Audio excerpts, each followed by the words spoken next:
Welcome, everybody, to a very somber episode of the PodAskew Podcast. I am CJ, and with me, as always, is my hetero life mate, Rico. Before I even let you come in, Rico, I'm going to tell everybody the reason it is somber and you're not getting our normal startup is it is November 12th, 2018, and we got some very sad news. Shit. Sad news today. Can't do it, Rico. Let me take over. Yeah. we got some sad news. Stan Lee has passed away at age 95, and it's going to be hard for both of us. CJ and I both talked about Stan in a couple episodes. Clearly, we were a fan of the man. It's going to be hard. So if you are like us and you're in mourning, you know, this is in remembrance. This is a dealing with the shock. This is a tribute. This is just a love letter to. I can speak for myself in this one, but I didn't have a grandfather growing up. Both my grandfathers died when I was a little kid, and I have one memory of my father's father, which. But Stan Lee was sort of the unofficial grandfather for a lot of people. A lot of people. A lot of people. I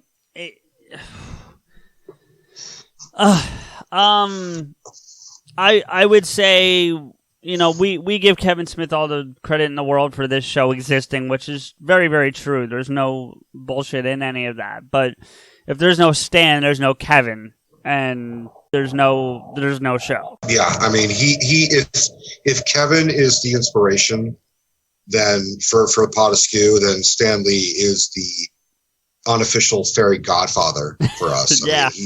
I mean, he really was. I mean, his optimism. I've never seen that guy let out any form of anger. I've seen him be somber. There was a documentary where they focus a little bit about his life, and we will talk about his life. Normally we would have Steph, the unofficial fact checker, helping us out, but that's going to fall on CJ today. I got it. I remember his daughter, Stanley's daughter, died of, I think, a suicide. She was a drug addict and went through a lot of hardships and either overdosed or was a suicide. And I know that broke Stan up significantly, as well as his wife Joni. Right, obviously so. Hey Rico, I've got a lot of his stuff up, but you know what? I'll look it up because I'm telling you, I think it's almost to the day of his daughter's death, of his wife, of Joni. I think it's almost. Oh, really? To the day. Yeah, I'm gonna look it up right now, but. Yeah, I mean, and that was the other thing was, I mean, the man had two loves of his life. Well, three. One was his daughter. One was his beloved wife. And I would also argue that us, the fans and the comic world, were the reason why he still kept going every day after Joni's life ended.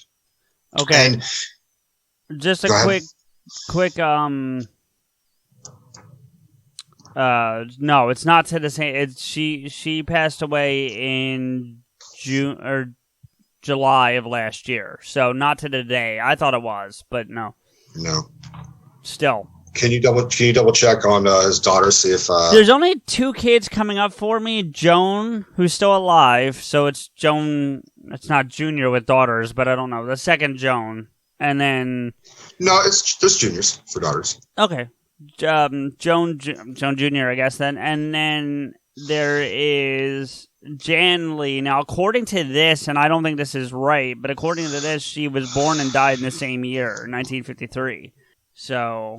Well, maybe his daughter didn't die. The other one, Joan Jr., maybe she just... maybe she tried to do something to her? Yeah. I think it might have been something like that.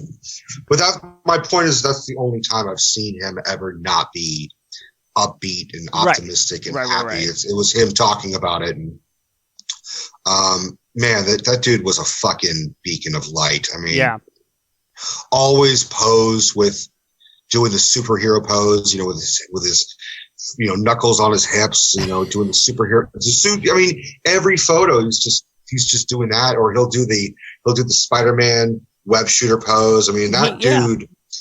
He knew who he was in this world. He knew who he was. He knew what he meant to everybody that he affected. You know, I actually need to. So here, that's for Stan. Crack a bottle. I wish I was sharing a beer with you right now, but I don't think I want to. Well, I don't think I'd stop. Today has also been pretty heavy. Yeah, you've had a rough day already that we're not going to get into today. Today's all about Stan, but you've had a rough day already. This has been a rough week, but Stan. It's only Monday. That's the scary part. Monday. Yeah. Stan's death really just was not the thing we needed today. Yeah. So, not going to go blow by blow through his entire life because shit, he's 95. And as Kev always says, and our normal tribute to Kev is often as we try to do it, big bucket of win, like cauldron of fucking win, like, you know, for Stan, like, no doubt about it. Like, it's a tragedy and it sucks, but it's not a tragedy in the sense that, you know, he died in a car accident or when he was like 40 or something like that, or a drug overdose or some craziness like that. Man lived a long, long life. Now, I have not heard how he passed, unfortunately. I'm not finding any information on that, but hey, he was 95. It's pretty simple. It could have been his age, you know? Yeah. I do think it was probably just broken heart of Johnny. It could be that too, and he's been through some shit since she died. I mean, we talked about it on another episode. He's been through it, and you know, if it's because of Joan, I hate to say it, but I'm surprised it took this long. You know, because I've seen couples that within weeks of one another when they've been together as long as these two. You know, I mean, shit. Look at what happened to Carrie Fisher and her mom. I mean, they died within a day of each other. I mean, you know, it just sometimes that shit just it just proves you can die of a broken heart. It's unfortunate, man. I mean, he was, like I said, he was just a huge part of everyone's life. I mean, he was the closest thing. You said it many times. He was modern day Shakespeare. He was the Disney that we got to grow up with. Yeah, and Kev put a beautiful thing on Instagram, which you can link to from Twitter. So when you get a chance to read it, it's gorgeous, but I do recommend a box of tissues when you do, because it's Kev. Yeah. And as much as he gives people like Mark Bernardin credit for writing, when Kev needs to, the man can write, you know, and he wrote a beautiful tribute to Stan. He called him Mark Twain, which I think is a really, really neat analogy as well. So without the racism. yeah. Okay, I'm not gonna. There may be some overt stuff in the earlier years, some of those books, but that's before, you know. Here's the thing about Stan. Even if there was, he came around on it and realized that it was wrong and fixed it. You know what I mean? Like, went out of his way to fix shit like that. So, you want to talk about Mark and Kevin being writers? Stan was a writer. I mean, he set the stage back in the 40s when really was a lot of just, I mean, Batman and Superman, all the other issues for DC were very good, but very generic. And he took over for Captain America. And there's a lot of people think he wrote and created Captain America. He didn't. It was Jack the King Kirby. Yep. And Kirby started, Marvel Comics wasn't in Marvel Comics. But then Stan started out, if I remember correctly, as just basically an assistant, and then worked his way up to editor, and then was getting super disillusioned with everything. And he said, I'm going to leave. I just can't, you know, this is just, it was also this embarrassment, because he would always tell, whenever someone asked him, what did you do for a living? He said, oh, I'm a writer. Oh, what do you write? He said, I write for magazines. Oh, what kind of magazines? He said, well, I really write for comic books. And there was this open stigma of being embarrassed of his craft. And because, comics were really for children. And now comics are for everybody. And now, and then so Joni told him, he's like, well, listen, if you're going to quit writing what you want to write. The worst that'll happen is you quit or they fire you. What the fuck? What do you care? Yeah. I'm sure she didn't say that. I'm sure Joni was a fucking angel, didn't swear like me. But that was the birth of the Fantastic Four. He wrote down the Fantastic Four. I think it was Kirby who illustrated it.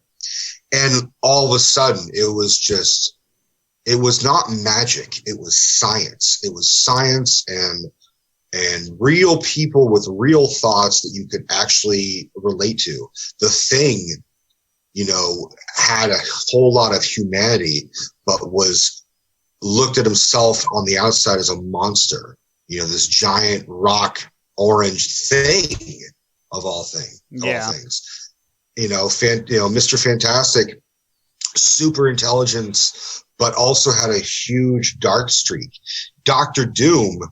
Oh, that's sweet. Yeah. Dr. Doom, Stan Lee had a cameo in Kevin's movie Mallrats. Yes, he did. Which I would argue is probably one of the earliest Stan Lee cameos. Might be the first. Let me look up his IMDb. Technically the first one was in a Incredible Hulk TV movie in, I want to say 1977. The one with Phil Bixby? Yeah, he was on the show. Okay, and there's a part where he's in the jury, and it's a younger Stan Lee. Let's be honest, Stan Lee has looked like Stan Lee how he's looked for 30 years, yeah, if not longer. It's always been a sort of reoccurring joke that he's been older than life, but still has all this life. Even The Simpsons made fun of him, where they sort of portrayed him as this old, eccentric man who truly believed that he was the Hulk. And he was like ripping off his shirt, being like, I'm the Hulk. I can do it. I used to be able to do it. And the comic book guy's like, sure, Stanley, sure. But in Mallrats, he has this cameo where he's giving some words of wisdom to Brody. And Brody is just going through this whole breakup and whether he should get over the girl. And Stan Lee just tosses some wisdom at him about, I looked at Dr. Doom as myself. I covered myself with the mask because deep down I felt ugly.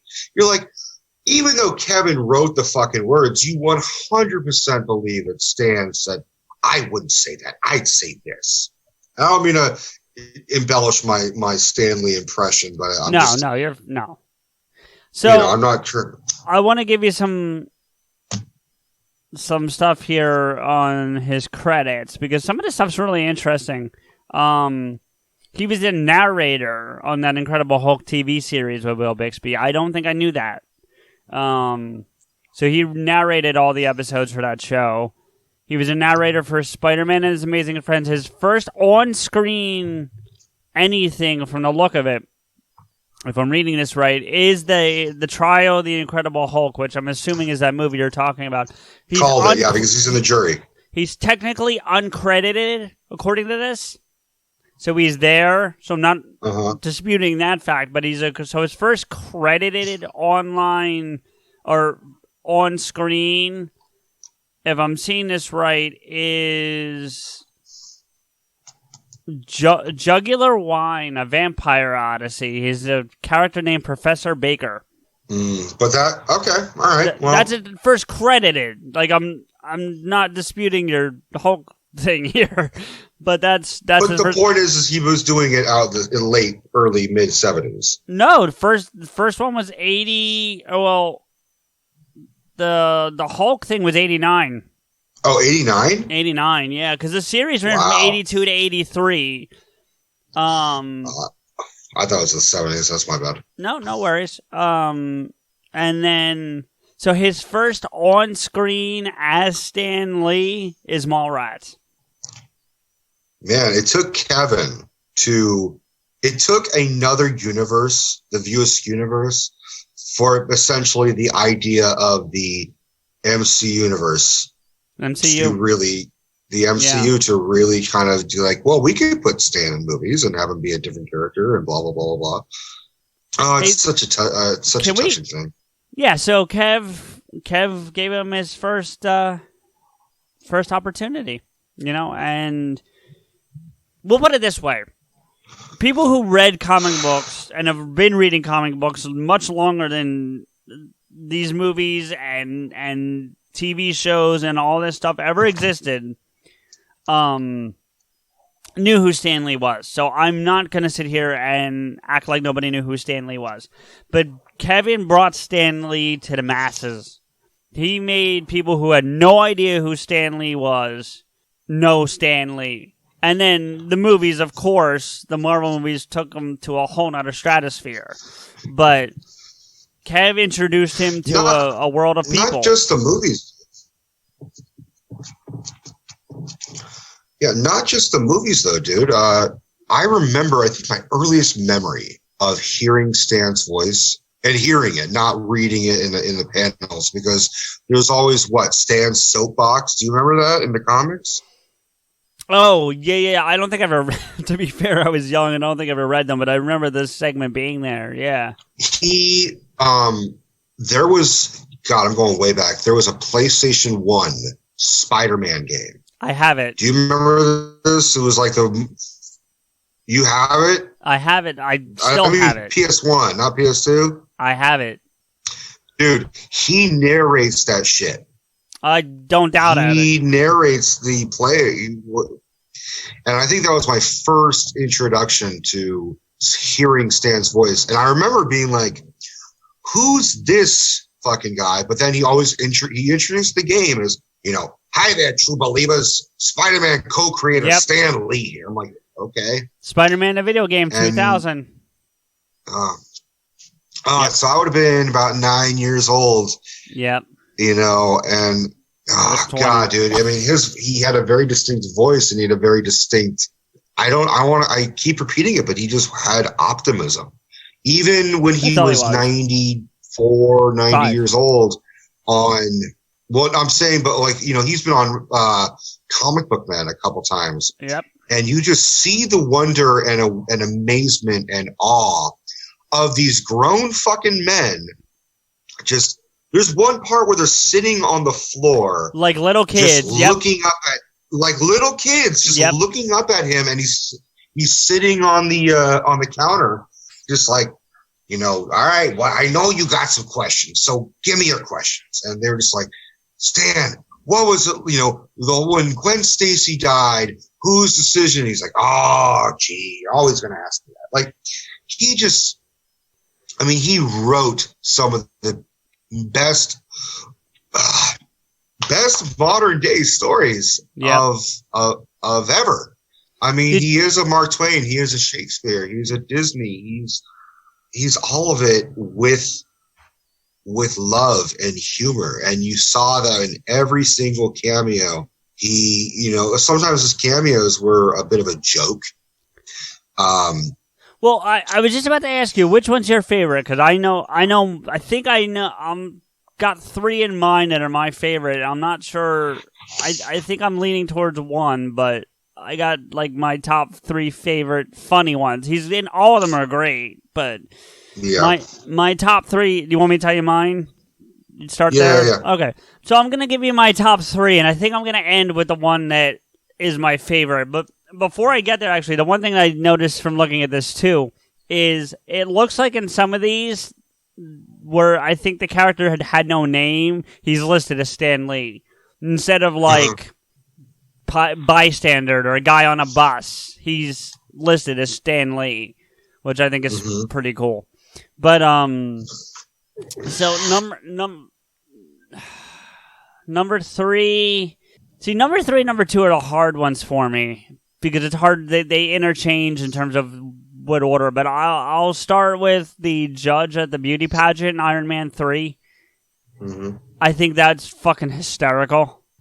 Do you remember which one I'm talking? Do you know what I'm talking about? Yeah, when he gives a perfect 10 and he has this look of on his face. Yeah. And then the one that I know is his favorite because he said in interviews that I've heard is the stripper DJ in Deadpool, the first Deadpool, which is awesome. But I think my favorite is himself as an old war veteran in Age of Ultron. And he's sitting around drinking with Thor, and he's like, Thor's drinking whatever that shit was that he brought from Asgard, and he's like, I can handle it, Sonny. I said through Omaha Beach or some shit like that. I forget the exact words, but...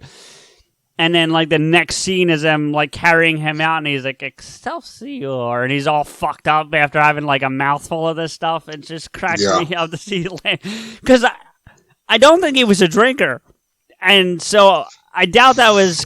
I think that was completely out of character for Stan. And I think that's why I like it so much. Maybe that was in character because he wasn't a drinker. Yeah, well, yeah. But I meant just seeing Stan all fucked up like that, I can agree. Mine, I don't have a particular order. There's one of them, I want to say it's Spider-Man 3. Okay. Which, for the most part, is not an amazing film, no pun intended. You're talking about the Raimi Spider-Man? Yeah. Okay. There's a scene where Toby is like looking at like a newspaper or something, and Stanley comes up next to him and he says, I guess it's true. Some people can change the world. And then Tobey Maguire looks at him, like looks about him, like he's going to say something. And Stanley just goes, "Enough said," and walks away. Oh. And I think every cameo is amazing. Definitely. But I think in that particular one, that sums up perfectly. Yeah. Because he wasn't, he, like we talked about, and like I said, I love every cameo and I love your picks.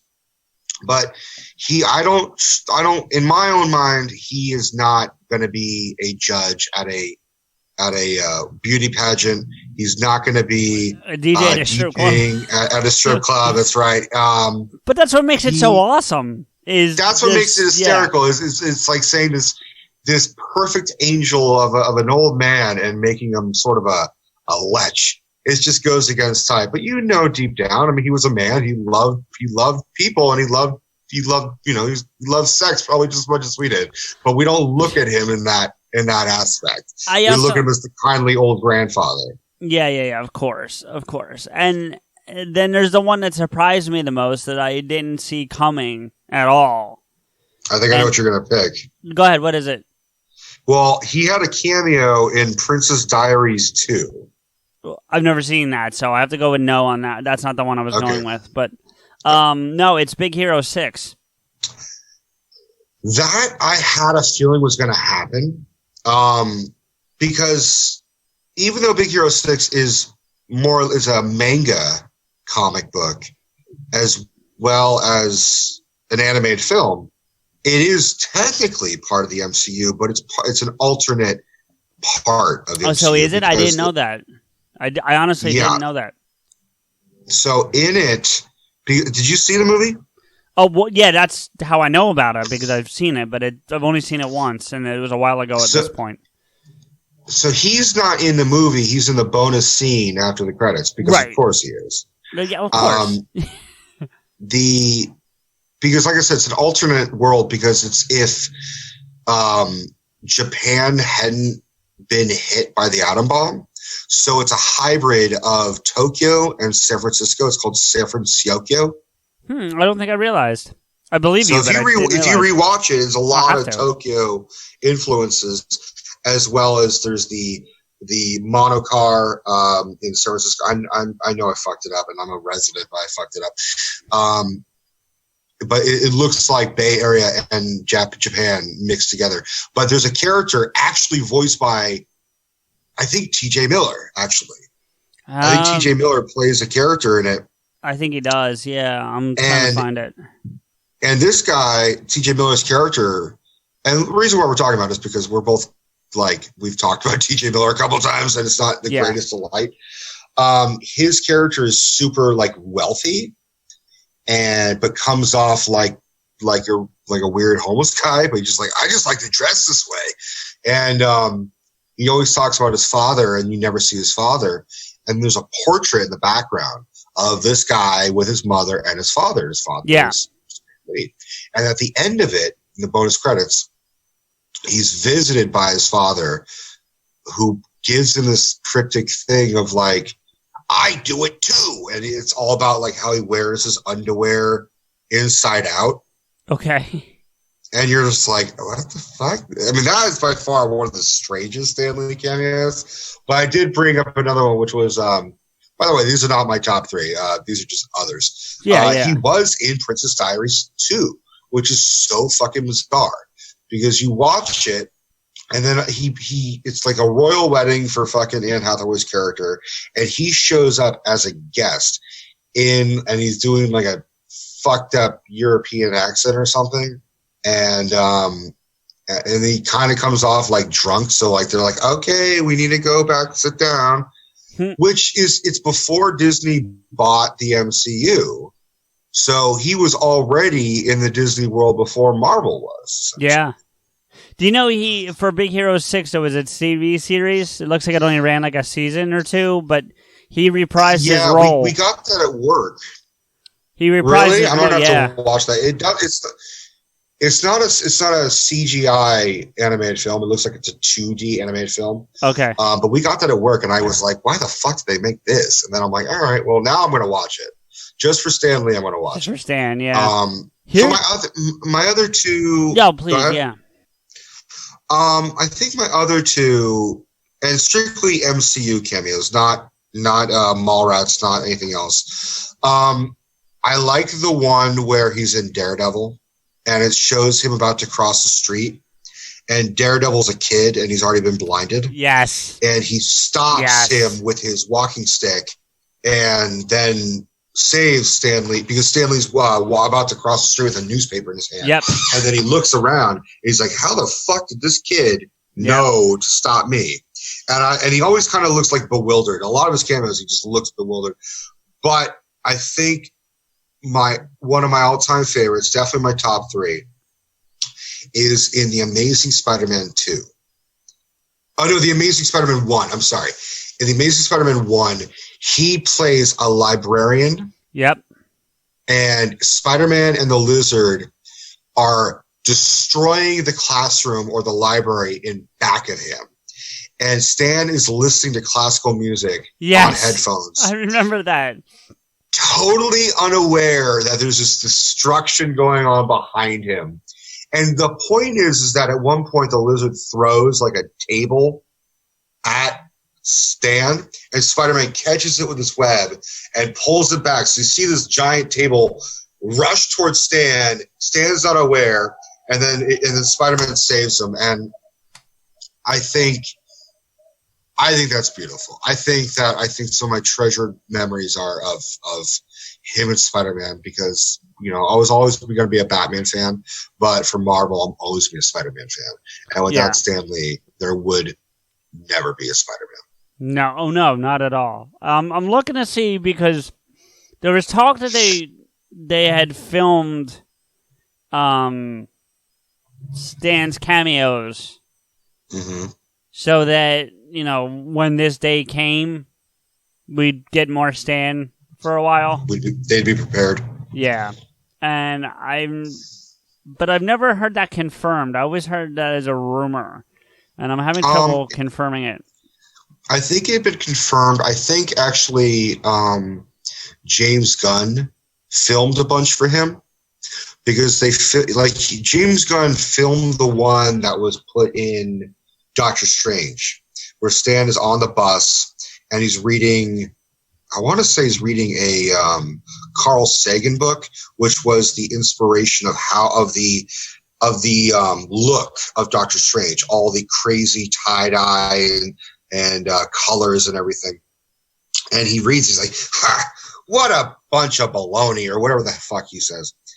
So James Gunn, I think, filmed like 5 post-credit scenes for future films. But you know what? The one I just want to see is at the end of Captain Marvel or Avengers Infinity fucking war, or I'm just going to call it Avengers Infinity 4 at this point. Sure. Yeah.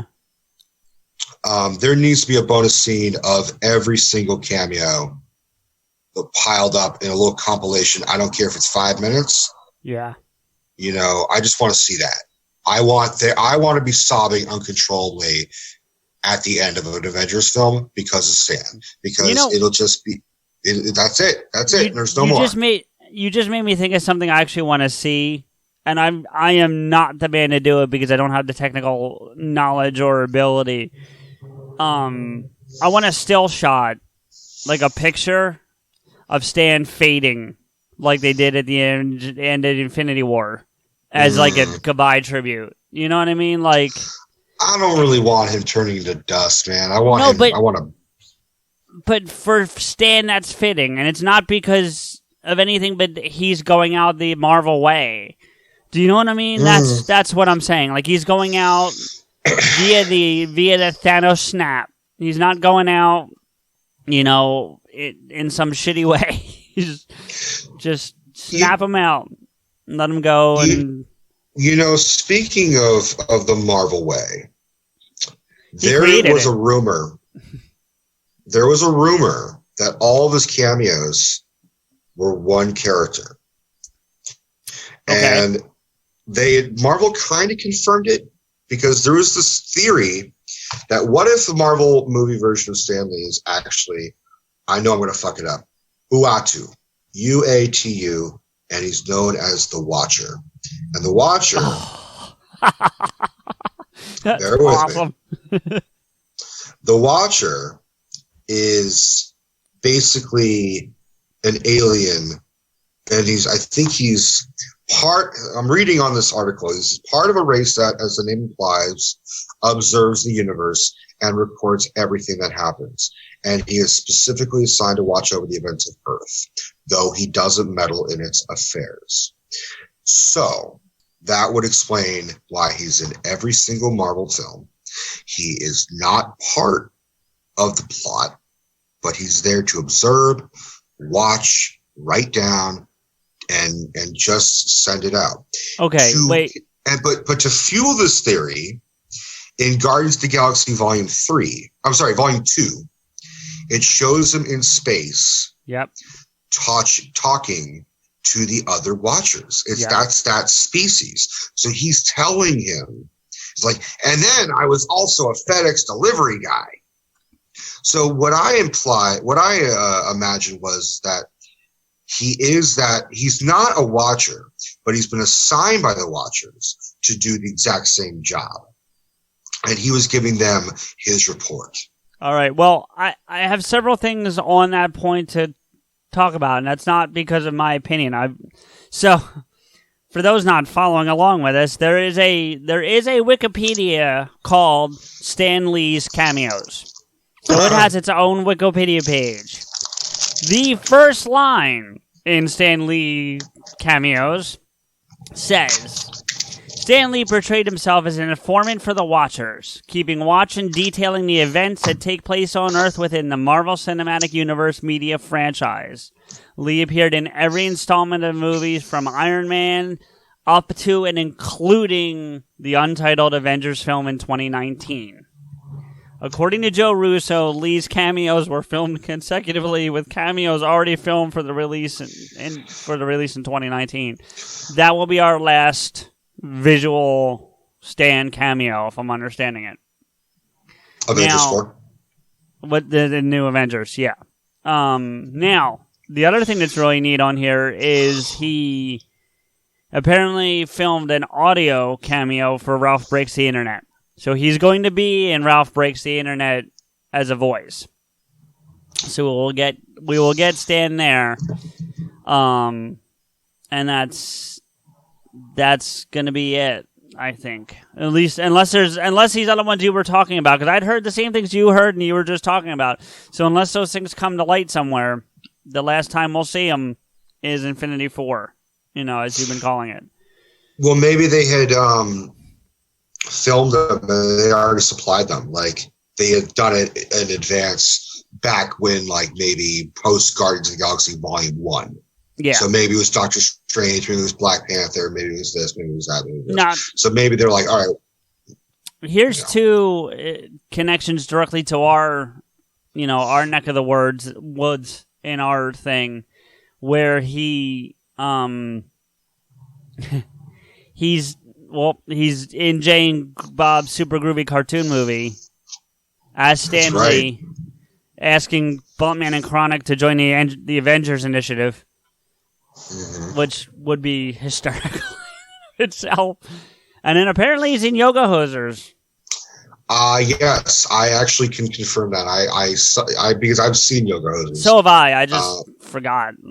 Yeah, the girls call 911, and he is the 911 operator. And they say, we're getting attacked by a bunch of Bratzies or something akin to that. And he's like, sure, Bratzies. And then he hangs up on them and says, God damn Yoga Hosers. Yeah, that sounds Which, like a lie. again, him swearing just sort of seems a little like, Anti-Stan. Yeah. It's anti-Clive Stanley. I don't know. It's funny. Kevin tells this story about Stan came over to the house to do an episode of something. I want to say Fat Man on Batman, but it really doesn't matter. It was one of the podcasts. He did do an episode of Fat Man on Batman, no, so it's probably that. He's done several of Kevin's shows, so it might have been Smodcast. It doesn't matter which one. That's not the point of the story. He was over there to do one. The way Kevin's house is set up is it's multiple sets of stairs. Like it's you ever seen like a bi-level or tri-level house where like different rooms are on different floors? Okay. His house is designed this way, and I know that because he's talked about it. And then if you watch the episode of Tank that he was on, where they built a gigantic fucking fish tank for his turtles, they kind of walk you through the house. And he has a pool or something on like the third floor or some shit. If I remember. Yeah, it's on the third floor, but it's outside. Well, it's also because that's how Ben Affleck had it, because it was originally Affleck's house. Right, it's Affleck's house. Or old house, whatever. But anyway, the point being is that's how his house is set up. So there's a lot of stairs, and it's all tile and stuff. There's no carpeting or whatever. And Stan, at that point in his life, had I don't want to use the word handler, but I don't have a better one. But he had a guy that walked around with him everywhere he went. Like like an assistant, but sure, was also there to make sure he didn't kill himself. No, which I don't mean to joke about today, but still, And apparently, Kev's sitting at the top of the stairs, and Stan's walking down the stairs after they're done recording whatever they were recording. And he turns to say something to Kev and starts to fall backwards down the stairs. And his assistant was right there to catch him and center him. And as far as Kev tells the story, Stan didn't even notice. That's how quickly they caught him and kept him. But the point of telling the story is when Kev's telling this story on, I want to say Babylon, he's like, I almost killed Stan.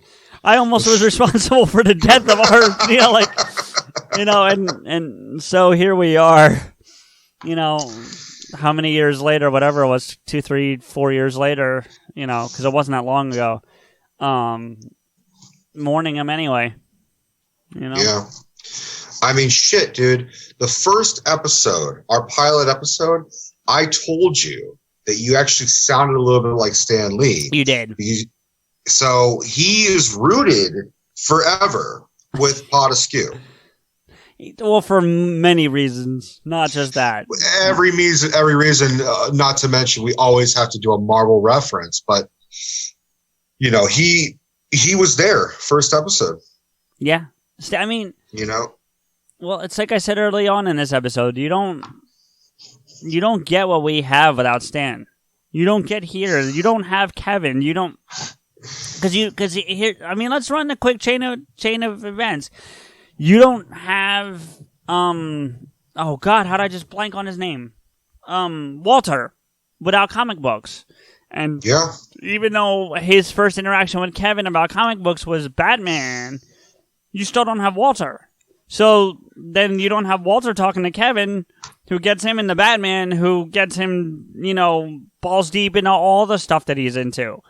So, and then Do you know what I mean? Like, hey, I know. I'm just laughing balls deep in the comics. Like, all right. Yeah, I'm trying to not make this completely a little bit of levity. fest. I hear you. Yeah. We're certainly not doing our normal shtick, and we shouldn't be. This is. It's not. Well, the day. I think in also some ways. I mean, Stan Lee didn't die tragically. He died. He died peacefully, and like I said, he always was in a good mood. I think he may not agree with everything we're saying, but he was friends with Kevin, and Kevin has a worse vocabulary than us. Oh yeah, definitely. I don't think. I'll give you another one of my favorite cameos. There's the show Entourage. Did you ever watch it? No, maybe an episode, but not really. But I know the show. I know it exists, and I know the premise of it. So, for those who don't know, Entourage was a show about a fictional movie star in our real world. So, his name is Vincent Chase, and he is just the new runner-up. He's basically inspired by Mark Wahlberg, but if you really look at it, he's kind of more inspired by Tobey Maguire. But the inspiration is Marky Mark. And about how he's interacting with real actors and movie stars and rappers and all that shit from our world. So he's real on the show, but he's fake to us. But he's interacting in real world. He's essentially it's like a weird another alternate universe in Hollywood, essentially.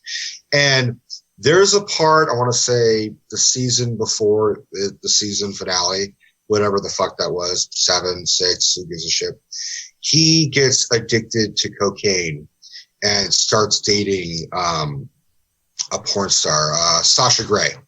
And they talk about how they want to make Vincent Chase a superhero in a movie because he was supposed to play Aquaman. He did play Aquaman at one point early in the career. The fictional Aquaman, not the current one, Momoa. And they were talking about maybe having Sasha Grey as the girlfriend assistant, giving her a cameo. So they go to have a business meeting with Stan Lee. And Stan Lee, true to the character that we think of Stan Lee, is just an optimistic, happy-go-lucky, innocent old man. And you could tell he's trying to play Sasha. He's like, so are you an actress? And she's like, yes, I am an actress. He's like, oh, have you been in any movies that I've seen? And she's like, I don't think so. There are a lot of really small independent films. And he's like, oh, I love independent films. And then there's a scene later where they talk about the interaction, mostly about how Vincent Chase is like coked up, bringing a porn star, and like his agent's freaking out at him. And she said, I think he finally realized who I am and what I do, and he turned beet red.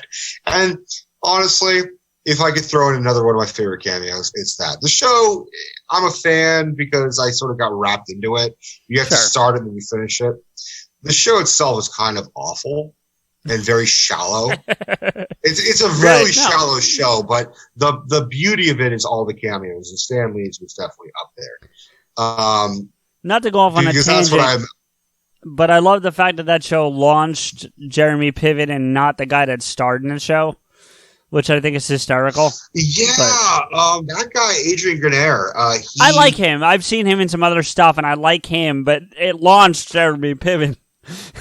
Well, Jeremy Piven had already started his career with John Cusack. They were childhood friends. Yeah, but he wasn't. But Entourage made him famous. And although I don't even know what happened, but like Piven had his own Me Too allegations against him. I've heard that, yeah. And he's sort of like disappeared since then. But I mean, on a separate note, I love Jeremy Piven. But it's funny how like what I love the most about it is there's the actor Kevin Dillon is in the show, and Kevin Dillon is the real life brother of Matt Dillon. Right. Who is like, and so Kevin Dillon is basically playing the less talented, less famous brother of Vincent Chase, just like how he is in real life. And that didn't do shit for his career either. I mean, maybe every actor on Entourage of the main group had a career for a while and enjoyed it. I mean, fuck, one of the main actors also directed that new piece of shit John Travolta Gotti movie. The guy who plays E directed Gotti. But anyways, we're going off on the fucking thing. I mean, today's about Stan. Today's about Stan. This is about Stan. Yeah, man.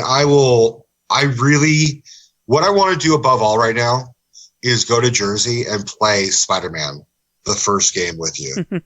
just to hear Stan Lee being like, "All right, you believers, swing across to that New York State." Like, anytime you want to come out, you're welcome. You know that. Yeah, I'm gonna have to do some serious watching on YouTube today of all those clips, all those cameos. Let me give you a trivia question. I think I asked you this on episode. Let's see if you remember it. Sure. Stan Lee had a cameo where he played an actual character that he wrote. You've asked me this before, yeah. Fuck. Do you remember it? I'm trying to remember. Fuck. No, I don't. It was Fantastic Four. The one the with guy Jessica outside Alba. the Baxter building, the doorman, whose name I can't remember. I think he was the mailman. I think he was Willie Lumpkin, I want to say. Speaking of mailman, I just remembered one of my cameos I love that I forgot about. Now that you say that, and that's from Civil War. And it's at the end, and he's delivering the phone that Steve Rogers is sending to Tony Stark. And he's like, "Is there a Tony Stank here?" Or, yeah. And Rhodey's like, yes, this is Tony Stank right here. By the way, never ever letting this go. Yeah, I just love that. That's... Well, he also had some great cameos in Iron Man 1 and 2, where in the first one, he's confused for Larry King. Yep. And then the second one, he's confused for Hugh Hefner. Yep. Now, ironically, though, you would have thought, and I think on the actual, and I'd have to go back and pull the movies up, but I think in the actual credit, like in the scroll, it says Larry King. It says Larry King and Hugh Hefner, yeah. On IMDb, it says Stan Lee. It doesn't say. You know, I wonder if IMDb changed his page today and made it all Stan Lee. No, because some of them still have names. Some of the ones that have names, like Spider-Man: Homecoming, Gary, the guy in the window, like, "Get away from that car, you punk!" Or "Turn that alarm off, you punk!" He's yelling out the window at him. "Don't make me come down there, you punk!" Right, and then the woman yells across the thing, "Hey, Gary, how are you?" or something to that effect. So it still says Gary on IMDb. What I love is that it's an old woman yelling at him. And he says, "Margaret, how's your mother?" It's like, how old is his mother? Yeah. Right? It's like an ancient old woman, like, "Oh, Gary, how are you?" He's just like, "How's your mother?" Like, what? You know, Ryan Reynolds has to do something. You know, he's always acknowledging Stan and the whole Deadpool. Like, and it's okay if he's making fun of it because it's Deadpool and it's Ryan Reynolds and you know what's meant with love. You know? But it's also him pulling Stan Lee into the Deadpool universe because Stan Lee didn't do anything with Deadpool. He had nothing to do with it. Right. But you know... It was just offering an olive branch, extending the olive branch to a man who was beloved by everybody, but every universe accepts him. Like, honestly, I'm surprised that Stan Lee isn't in a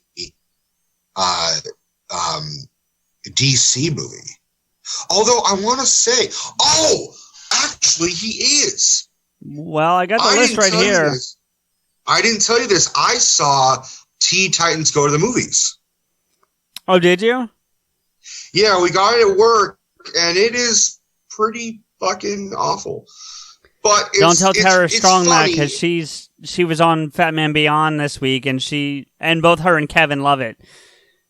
She's in it. I mean, I mean, she's in everything, but my whole thing is, I think I was expecting it a little bit more serious, and it is very, very, very childish. Yeah, it's supposed to be.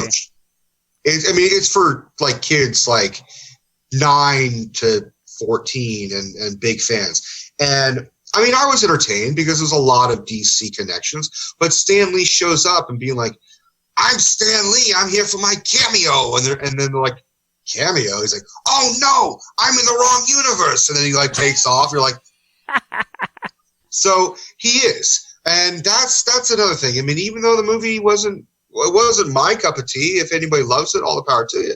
But you got a little bit of a Stan Lee cameo in a DC film. He's in Jay Muse's movie. Which one? Hasn't come out yet. It's called Madness in the Method.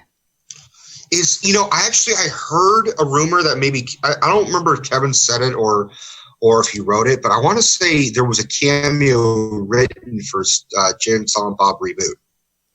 There was, and there was also one for the Mallrats TV series that... Yeah. Mallrats, yep. I honestly, I really fucking hope he managed to film it. I don't think he did. I don't think he did. I really don't. You know, at least we got Yoga Hosers, you know. Which Yoga Hosers also spawns another cameo. It also has Kevin Conroy. Yeah. Would you be okay if at the end of Jay and Silent Bob reboot, like at the credits, it says in memory of Stan? I'd be okay with every movie doing that. Yeah. No, but I would be honestly okay with every movie for the next 5 years saying in memory of Stan Lee, you know, whether it's a fucking Western or a goddamn zombie apocalypse film, I want that.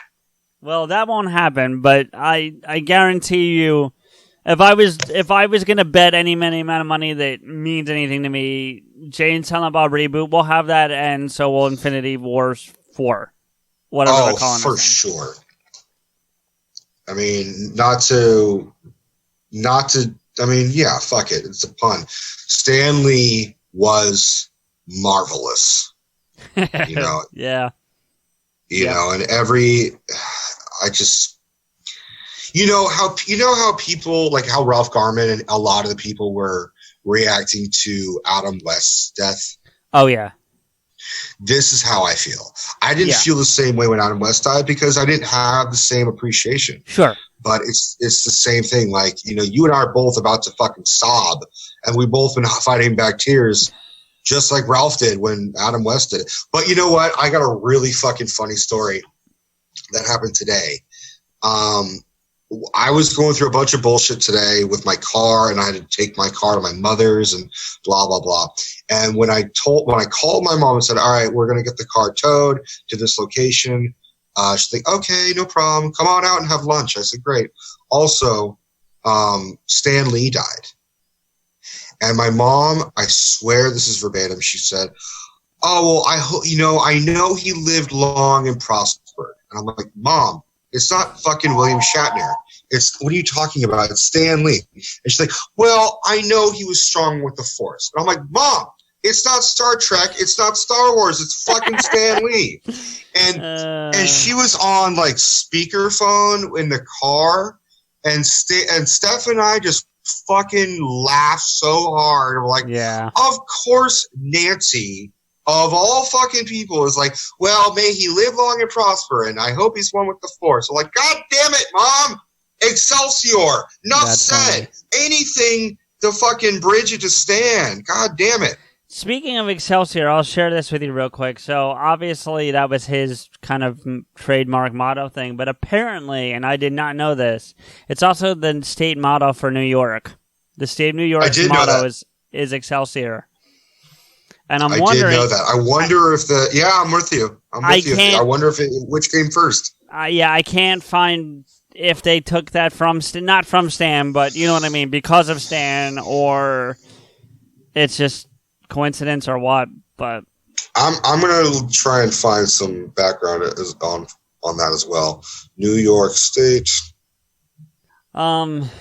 But I don't know how much there is more. I mean, there's so much to say, but at the same time, I don't know how much more we can say without just saying the same shit over and over again. Like, if we tried to go through his entire career, we're going to be here until next year, because I'm looking at the list of shit that he's worked on and been a part of. It's fucking longer than Liam Neeson's cock. Like, it's ridiculous. one thing Liam Neeson's cock can't beat. Yeah. Liam Neeson's cock is so big. It's How big is it? It's still smaller than Stan Lee's resume. You need to send that to Neeson Cock Online or NeesonCock.com. You need to send that in for Babylon. Okay, so here's. Did you know what Excelsior means? Yeah, it's I just had it up. It's hold on. It's a Latin word meaning higher, superior, lordly, commonly translated as ever upward. And if that's not fucking Stan Lee, I don't know what else is. I just found some information that I want to pass on. Now, I want to preface this with there's a big, huge disclaimer on his Wikipedia right now that says that some of the information on here may not be accurate for the simple fact that this person has just passed away today and it's being highly edited like every second. And that tends to happen when somebody passes, apparently. So I want to put that out there. But it says here that he died at age of 95 at Cedars-Sinai Medical Center in Los Angeles today after being rushed there in a medical emergency earlier in the day. And that's all there is about it. But that, I was hoping he just went quietly in his sleep, and it doesn't sound like that's what happened, which is sad. Oh, shit. He deserved better. He did. For the record, Excelsior is on the Great Seal of the State of New York. I saw that. And it was, I think it was officially adopted in 1901. So as old as Stan was, I think New York got it beat by about 20 years. 20 years. So. Yeah. But that's all right. It was Stan Lieberman, I want to say. Yes, Lieberman. Mm-hmm. So no, Lieber. Just Lieber. Yeah. Just Lieber? Okay, so Stan Lieber. So I mean, I think he will always be Stan Lee, but I have to. I mean, he was Jewish, so l'chaim. I mean, no, I'm not trying to make a joke of it. I know you're not. It just took me by surprise. That's all. But it was important, the fact that even though I'm sure he had his faith, or whether he didn't have his faith, he was a non-practicing Jew, or he was a practicing Jew. If I was at his tombstone, I would put a stone on the grave, which is a sign of respect for the Jewish people. Yep. But let's give the guy some serious props. Let's go through his rundown. Spider-Man, the Incredible Hulk, the Fantastic Four, fucking the X-Men. I mean, the list goes on. Doctor Strange, Black Panther, Ant-Man, Iron Man.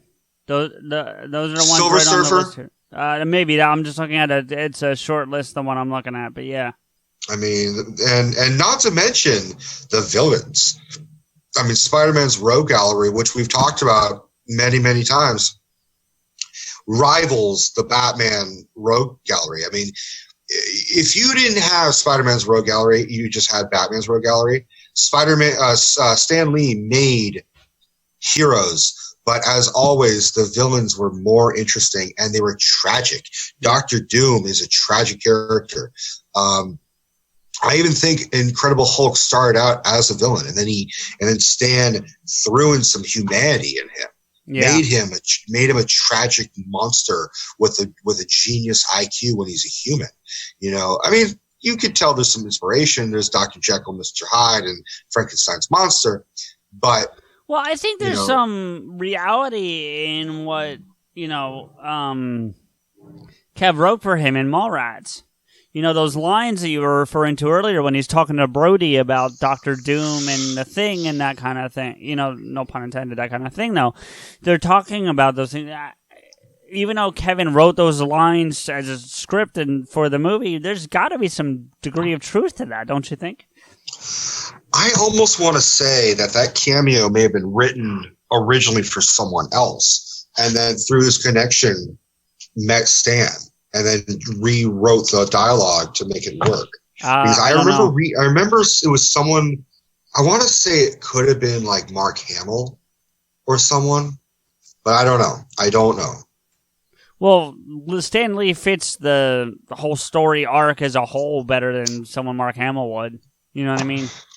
I think they needed someone who was geek-like and God-like for the geek world. It could have been Adam West.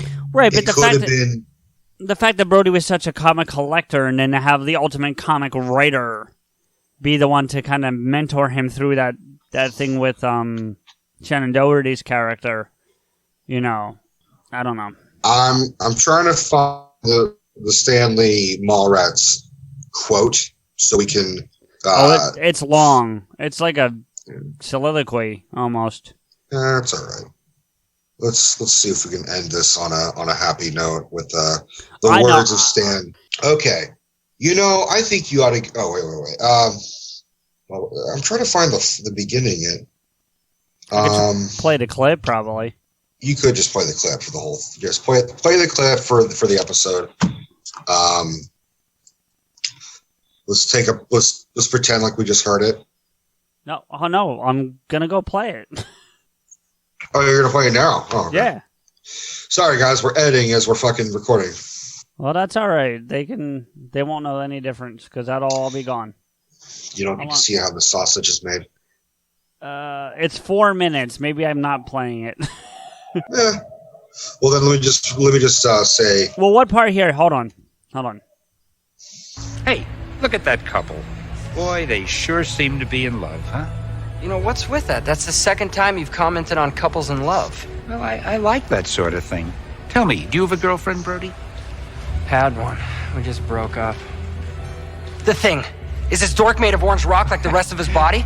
It's a superhero secret. Tell me, Brody, why did you and your girlfriend break up? She was a pain in the ass. She wanted me to be this typical boyfriend guy. Said I was too into my own world, comics and all. Yeah, I can relate. There was a time when it was all about comics for me. I had a girl probably the same as yours. She always complained that I spent too much time with my own comics. And eventually we broke up. See, what did she know? Here you are now, a legend in the field. Probably had a slew of women since her, am I right? Oh, lots of women. Jagger and me, we had a running contest to see who had the most. Matter of fact, last time I looked, I was way ahead. Damn, that's hot! But I never forgot that girl. Well, did you ever get back together with her? One day I found out she got married. I had blown it. I had missed my window. No way. Well, what'd you do? I went on with my life. I created some special new superheroes. They were characters that reflected my own heartbreak and my own regrets. How so? Dr. Doom wears body armor to conceal his own mangled form, right? Yeah. Okay. That was me beneath the armor. The Hulk. A normal guy 1 minute, a rage of emotions the next. Just like me when I thought about what I'd given up. So you created each character as a way to deal with your one big regret. Yeah, the girl that got away. Look, do yourself a favor, Brody. Don't wait, because all the money, all the women, even all the comic books in the world, they can't substitute for that one person. I don't know, all the comics in the world? Trust me, true believer. Excelsior. Enough said. Rest in peace, Stan. Damn it.